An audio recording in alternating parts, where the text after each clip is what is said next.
I'm Dawn Montefusco, and this is Write from Your Heart, how to unleash your creativity, share your message, and leave a lasting legacy.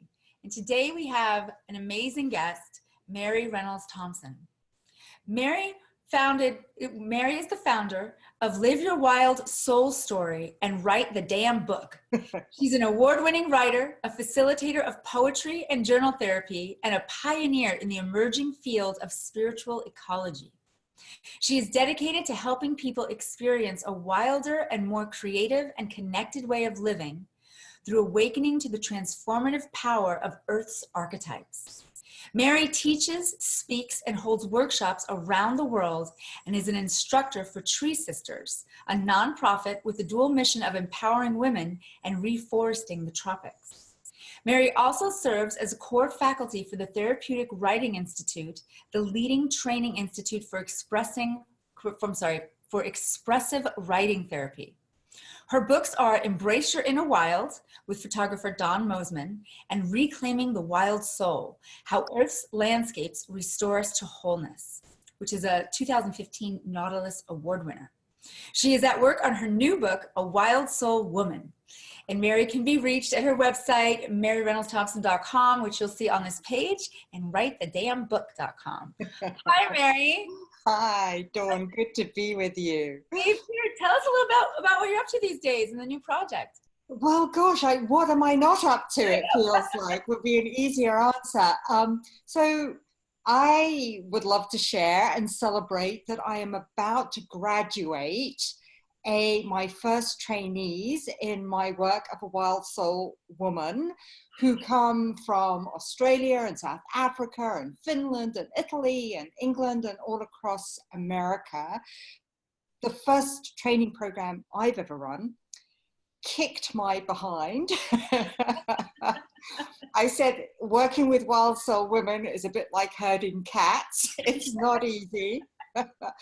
And has been utterly fulfilling and exciting and wonderful. So that's been great. And I just got back from England where I spoke at an amazing conference called the Tree Conference, which is really about how important it is that we both preserve the forests we have and really very intentionally and aggressively reforest the planet.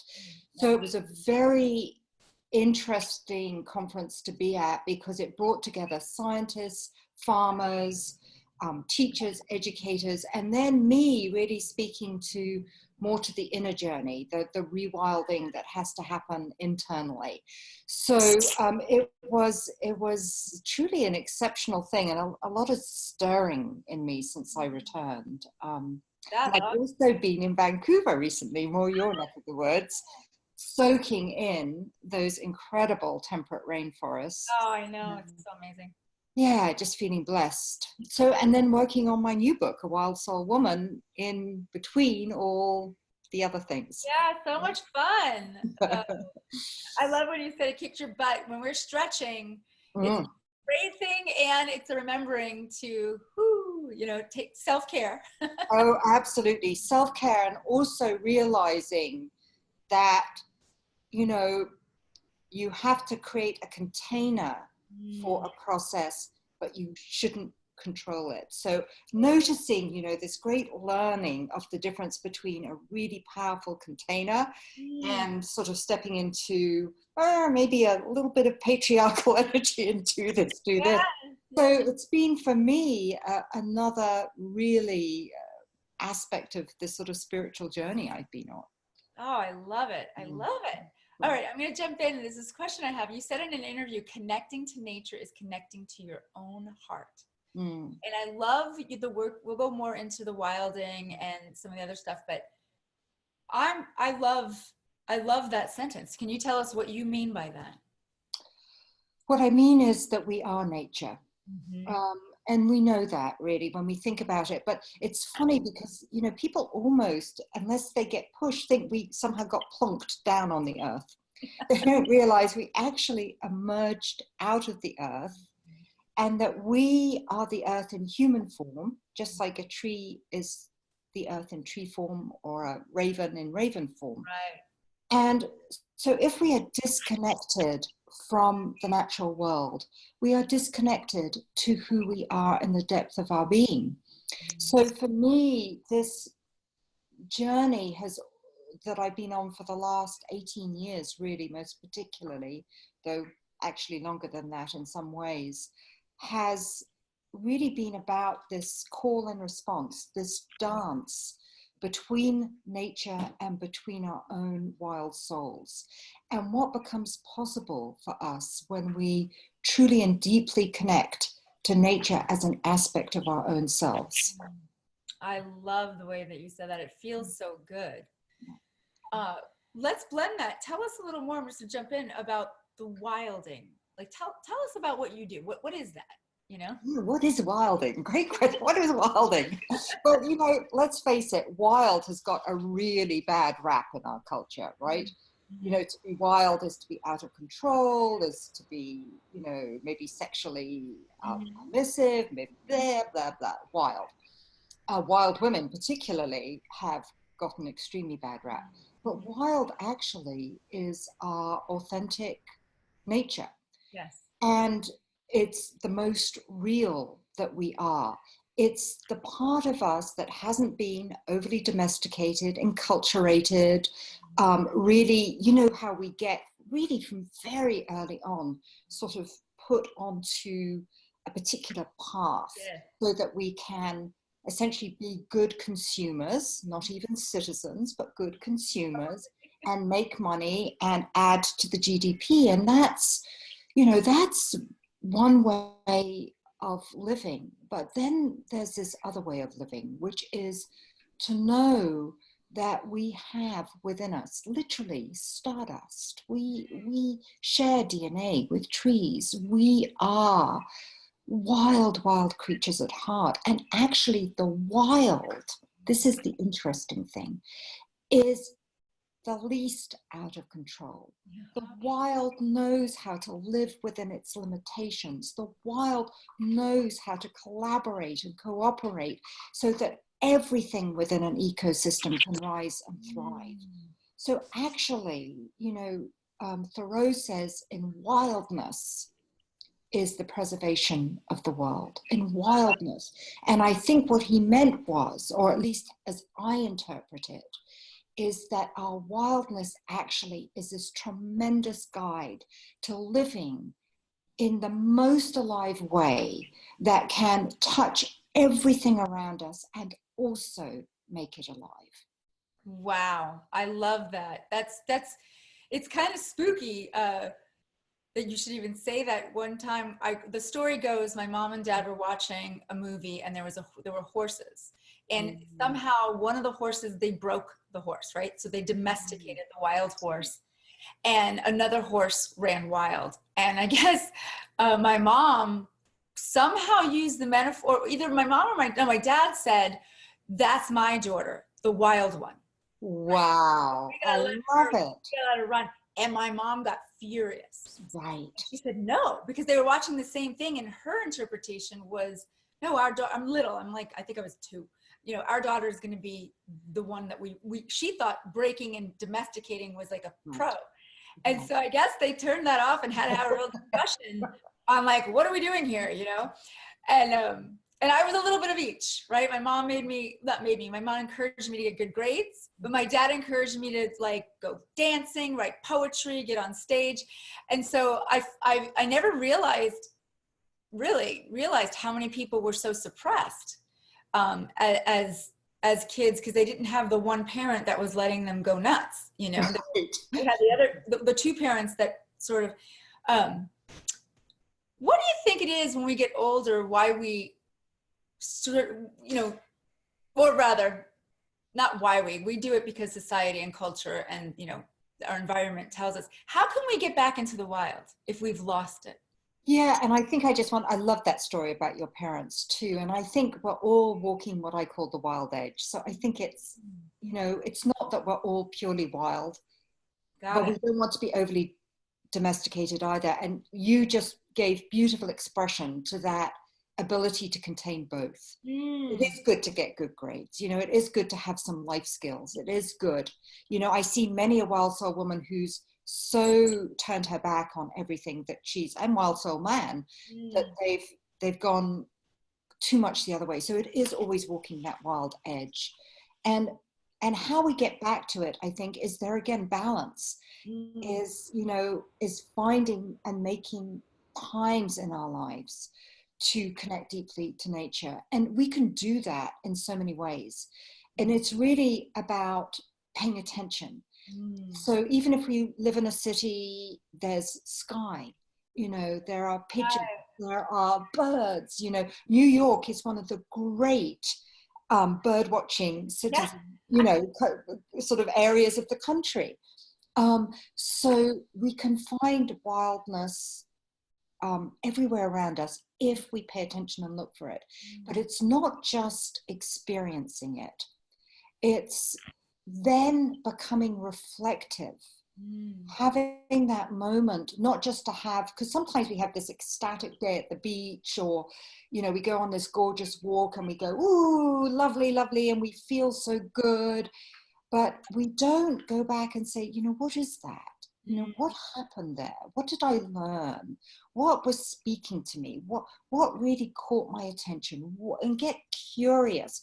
You know, to be in relationship is to be deeply curious about what or whom you're in relationship with. And so that, and we know that there are certain people who really bring out the best in us, and then there are other people, we're in their presence and we think, how did I become this complete idiot overnight? You know, it's like everything that comes out of our mouth is wrong. We feel awkward, we knock over the teacup, it's just a disaster. And the same is true, not every piece of nature really brings out the wildest, richest aspect in us. And so it's finding those places, those animals, those creatures, those landscapes that really seem to have us thrive in a way where we get to know ourselves more deeply and feel ever more comfortable in our own being. I love that. I love that you use the word curious, paying attention. Paying attention. Because I definitely feel like I see birds. I love birds. And so when I'm in the city, or when I just look up, like really, like sometimes I just look up and I go, oh yeah, there's that going on too, you know? Right. So how did you find your way to poetry and journal therapy? And what have you learned working with those two? Tell me about those. How'd you get there? Well, I've always been a writer, but for the first half of my life, I was a brander and marketer and copywriter, copy editor. So I did it in the mainstream world. And then in the early 2000s, I had a sort of spiritual awakening. I began to realize what we were doing to the earth and how my own work was actually contributing to that, unintentionally, but nonetheless, I was. And so I was like, what do I do? I had not a clue. I had never really thought I'd, you know, and I thought I was going to be a life coach because somebody said you'd be a good life coach. I thought, okay, I'll be a life coach. And I was just kind of wandering in the wilderness, following the breadcrumbs, right? So, but then in the process of that, I came across a woman called Kay Adams, who is my mentor, who trained me, who gave a talk. And she gave the talk actually to a group of women working in recovery. And they were kind of tough women, kind of not rather resistant to this idea of writing, but she had them write. And she said, it doesn't matter what you're writing, it doesn't matter about your spelling, it doesn't matter about your grammar. I want you to write an alphabet poem, which is really nice. acrostic poem, just, you know. And the word was recovery because that was the group that we were in. And I suddenly heard, it was like a pin could drop. I would hear it. And I heard what I realized was one of my favorite sounds in the world was the scratching of pen on paper. As all these women began to lean over and write, as I did. And then they started to stand up and speak their poems. And I felt like a kundalini energy just rush through my body. And I went up to Kay Adams afterwards and I said, will you teach me to do what you do? And she said, well, it just so happens I have one space left in a training that I'm offering. and I studied with her very closely for 2 years. And what I realized, this is the thing with poetry and also journal therapy, is I actually am in recovery. I will be 35 years sober this year. Congratulations. And I had connected with nature as a spiritual path for many, many years. Mm-hmm. And there was an aliveness and a wildness in nature that I kind of knew was absolutely core essential to my recovery. But I'd never really put words to it or thought about it deeply. When I started to study as a poetry therapist, I was immediately drawn to the nature poets. And I realized that while they looked out on nature, they always returned us to our inner nature.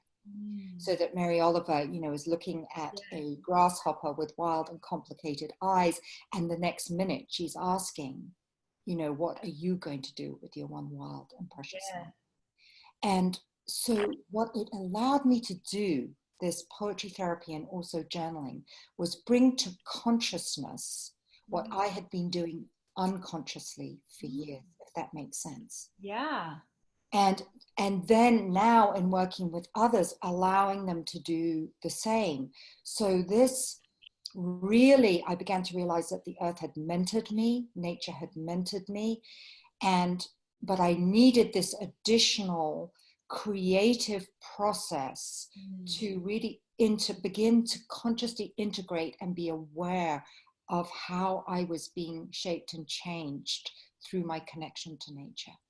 That's amazing. Poetry, I feel like nature is, naturally a part of poetry in some way. It is. We describe things outside of us. There's always some part of the natural world and how it's speaking to us, or an interpretation or metaphor. That's just amazing. What did you learn with poetry therapy and journal therapy? I've just recently, in the last few months, learned about the healing powers of expressive writing, only because I stopped writing for a year and a half and went through burnout a bit, and then didn't realize that I wasn't writing like poetry, like really just whatever I felt like was coming out. And then when I did, I thought, whoa, this feels different. And then I started doing a little research and found out that it also heals trauma. Out of all the arts, I think there's a book called The Body Keeps the Score. And out of all the arts, writing is the one that apparently there's a different sort of healing. Can you speak to that? That's interesting. I have always thought of the expressive arts as being healing, and I have to write down the name of that book. But yes, so I think, but it's not all writing, and this is really important. Many of us got attached to doing morning pages through Julia Cameron, which is an amazing process and everything like that. But writing without any kind of boundary can also re-trigger trauma. Oh, interesting. Good point. Yeah. So oftentimes we'll say to people, just write it all out and everything like that on the page, and then they do traumatize. So actually, I was taught as a journal therapist that there's a designed and came up with this incredible thing called the journal ladder. And so when you're beginning, you want to write in very contained things, like finishing a sentence stem.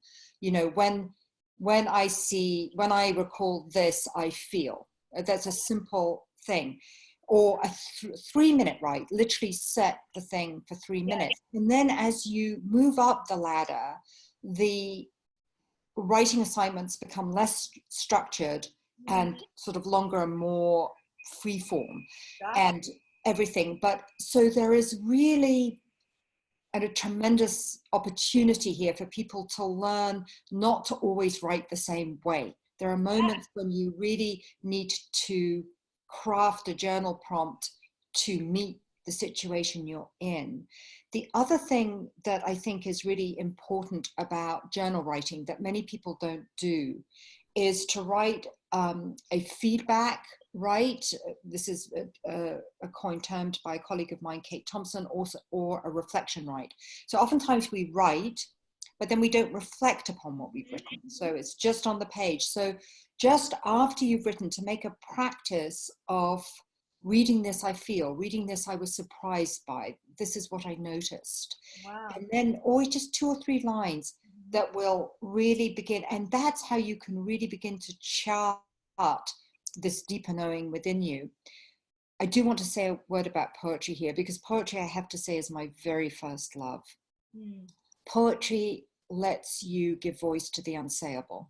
I mean, it's really, really true. And you talked about metaphor. Poetry particularly, all great poetry is rooted in powerful imagery, symbol, and metaphor.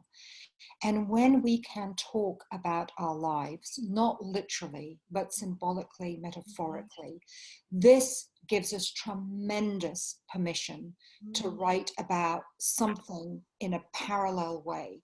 If something deeply destructive happened to us that was painful, we can feel like a rock being crushed. And we can go into that image of a rock being crushed and talk about that without literalizing and re-traumatizing ourselves. So poetry has this ability to speak in what I call night language, the language of symbol, as we said, metaphor, imagery. And it is amazingly liberating. And anybody out there who says, I can't write poetry, poetry is like nature, is our natural language. Yeah. You know, every child can write a poem. It's also something we forget. So, just give yourself permission. Doesn't have to look any other way than for you to go explore an image in writing that has meaning for you. Oh, you're such a dream. You're so inspiring. I love it. You put that so together so nicely. I adore it. How about the third book? What inspired you to write the third book, A Wild Soul Woman? Well, I am so excited about this, because what inspired me was I became an instructor for Tree Sisters, which is this extraordinary eco-fem organization that empowers women and also reforests the tropics. And I invite everyone to check it out, treesisters.org. It's amazing because it absolutely knows that the outer work of rewilding the world is also the inner work of rewilding the soul. So it's a women's organization. So I had written this book, Reclaiming the Wild Soul, which takes people through these 5 earth archetypes as aspects of the self. And so, but here am I doing it to all women. So I said, well, what happens if I look at this journey from an eco-feminist perspective? It was like, oh my God. Because women particularly have been domesticated, right? We have been kept, we're not allowed to express as our sexuality, our creativity, our vibrancy has been really tamped down by a culture that is really intent on controlling both the natural world and the wild woman. So I got to do this course and it was like electrifying. I mean, the responses, the poetry got written, the transformation that took place was absolutely mind-boggling. So I thought, okay, now I have to go back and write this journey through the earth archetypes as a feminist journey to recovering our wild souls as women. And that's when the training began and everything like that. And it is different. It's so different. It's like when we think, for example, of the desert and solitude, that is such a different feeling for women than it is for men. Wow. So men have been taught to be individualistic, go off the lone hero, so on and so forth. A woman's role has always been to serve community, to look after others, to caretake, to raise children, so solitude and silence is an entirely different concept for a woman than it is for a man. And so going through the forest, the deserts, the forests, the oceans and rivers, mountains and grasslands, I began to see time and again how a woman's experience of rewilding is equally important to a man's experience of rewilding, but it's a different experience. Wow. can you tell us more about that silent and solitude? Because I feel like, especially in America, a lot of women who are starting their own businesses, and I have a big community of women entrepreneurs. Uh, I often and people come to me to write things, and they think they have to do it alone. They actually think that somehow they're supposed, at least some of them, like when they first start, or if they get stuck or they're scared. And someone said this to me a while ago. They said, you're not supposed to do it by yourself. Right. And when I heard those words, because I was raised rather masculine, and they was an only child, uh, my parents were pretty disillusioned, and my dad mostly raised me, and he sort of raised me as a boy, just to go get him and be tough and this and that. And I had to learn how to be feminine later in life. I had to embrace community and children and women friends later in life. And now I come up with these women and I say, you're not supposed to do it alone. And they will start to cry, right. And they go, oh, and it's like they have to start rewiring themselves because they got stuck in the desert somehow. Right. They got stuck in some kind of isolation or silence. What's your experience when you refer to the desert and women? I mean, it's almost it's not a very natural feeling. Well, a lot of women resist the desert. What I would say, and I love what you're talking about, as a solopreneur, I totally get the solo and the community. What I think, though, this is what I believe, the desert, if embraced, gives us the gift of knowing ourselves in the bone. Now, women, because we're so other focused, often lose ourselves. We get caught up in other passions or needing approval or accolades or everything like that. So for me, what I would say is we need, there again, a balance, this practice of really going in quietly, silently, not as a sense of loneliness. Real solitude and silence actually connects us to ourselves. It's not a lonely feeling, but we have to know the ground of our own being, especially if we are entrepreneurs wanting and longing to put our gifts into the world and to help others. So we need that practice. And then we also need community, which in my model is represented by the grasslands.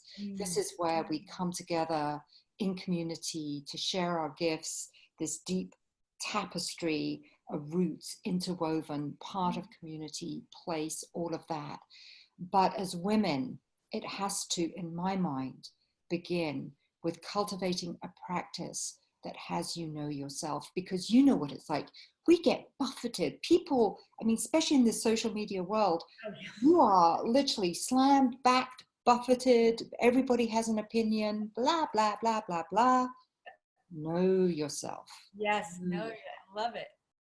When did you first know that, learn that language had power? When was like whoa, I'm a writer and I'm using language or I'm speaking, it really has some power for me? Well, it's funny, two things I think I remember. The one is kind of more global, but I was born in 1956 in London. I grew up in London, and it was post World War II, right? And I would still listen to the speeches of Winston Churchill. They were just part of the culture that I grew up in. And I realized that, and later came across, Martin Luther King and others, the power of language to shift paradigms, to change stories, to raise a nation, and to destroy a nation. So I realized from a very early age, as Starhawk says, that language is magic. If you can learn to speak in a language that comes from your heart, it's not about eloquence, it's not about vocabulary, it's about a deep authenticity. You have a magical power. I absolutely know that. And my first memory of sort of finding that out was, I read, by the way, voraciously as a child, voraciously. But also I remember writing my first book, and it was sewn together. So it was like a real book, and I was like 7 years old. And for weeks, maybe even months, very seriously, every playtime, I would be sitting and writing my book. And it was about being a child raised in the woods by wolves, which was very copying some other stuff I'd read, obviously. But I thought, that book and how I am now, there's a connection here. Awesome. What a great memory. I love that. But yeah, I really believe that, I believe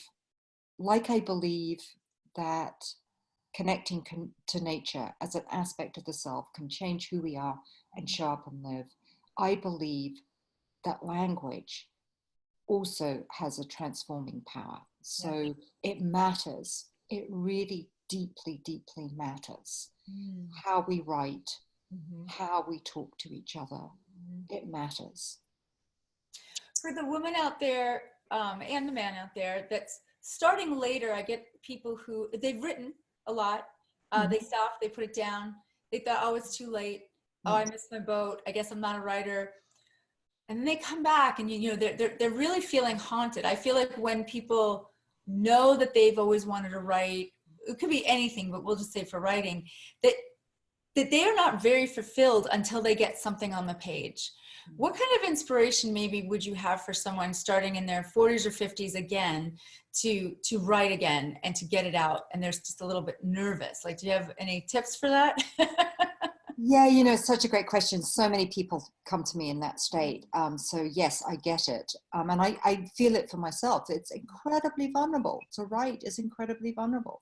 You know, it takes courage. It really does.